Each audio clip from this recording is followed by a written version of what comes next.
Hello, welcome to the Managing Drought in the Southern Plains webinar series. This is a briefing of the drought conditions currently across the region, and we have a full webinar series that we held on the second Thursday of each month, and invite you to join us. It's hosted by SCIP, the National Drought Mitigation Center, National Integrated Drought Information System, and NOAA. So here's what's going on around our region this week. We've had a lot of improvement in the Southern Plains, particularly in Texas, as well as some in Arkansas. There hasn't been much change in the northern plains. There have been some water emergencies declared in north central Oklahoma, as well as more recently around Wichita Falls, Texas as well. Looks like the cold air is taking a brief break, but we expect it to come back and maybe look for some more improvement in the future. Here's a map this week. Looks on a large scale pretty similar to the past weeks, with large area of drought across the midsection of the country, as well as hanging down on the southeast part of the country. Looking closer at this region, Texas is looking a lot better, as well as parts of Arkansas, a lot of improvement there. Oklahoma is largely unchanged, so the numbers show a slight improvement overall, and most of that's in the further south. Louisiana is completely drought-free now. In the northern plains, the situation is pretty much unchanged. Actually, the numbers crept up slightly from the previous week, with the drought centered primarily over Nebraska and Kansas as worst conditions. Looking at the changes this week in Texas, this is from last week on the left and this week on the right. The numbers from the previous week to the current week are on the bottom, and you can see quite a bit of improvement across all ranges of drought, especially east of I-35, and also some in the Texas Panhandle. Similar changes in Arkansas, with improvements from the more severe drought categories. The reason for that, of course, is rainfall we've had the last week in the upper left panel, and it's extended down into a little bit of southeast Oklahoma and eastern Texas.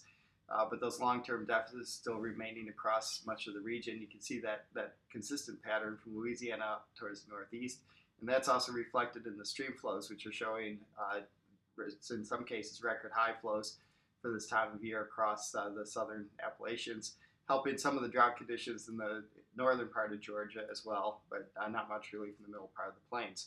For this coming week, we see a little bit of rainfall maybe in southern Texas, otherwise dry across the region and warm air established again. It's those red lines on the upper right panel show as the blue air shifted a little bit further east. As we look beyond this into the next week, the warmest air is going to shift even further to the week along the east coast, when this cold air starts to come back in. And again, that same gradient, or same contrast between the dry areas in the west and the wet areas in the east. So we always show these outlooks and a little bit of background on what they mean.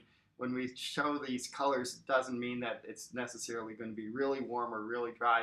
It just is an indication of confidence, where it's more likely to be warm in the more shaded colors, and we're looking at above, below, or EC's equal chances, which basically means flip a coin. It could go either way.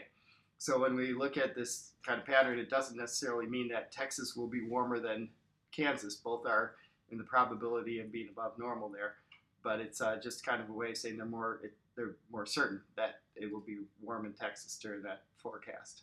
The new 3-month outlook was released by the Climate Prediction Center, and it shows that warm air returning across the southern plains as well as the southwest and the northeastern U.S. dry pattern. Especially, you can see that shift with the dry pattern now along the Gulf Coast, whereas previously it had been looking at kind of a wet pattern. It's going to be shifting. And then upper Midwest being wet, that'll help some of the drought up in the further northern parts of the plains, hopefully.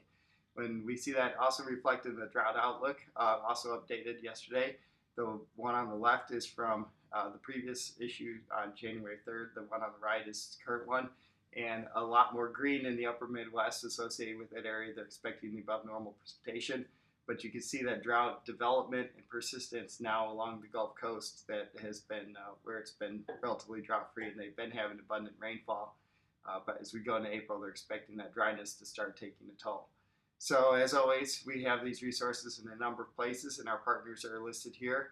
We also encourage you to sign up on our website, southernclimate.org, if you'd like to receive messages about when briefings and webinars are offered, and information on how to connect with us.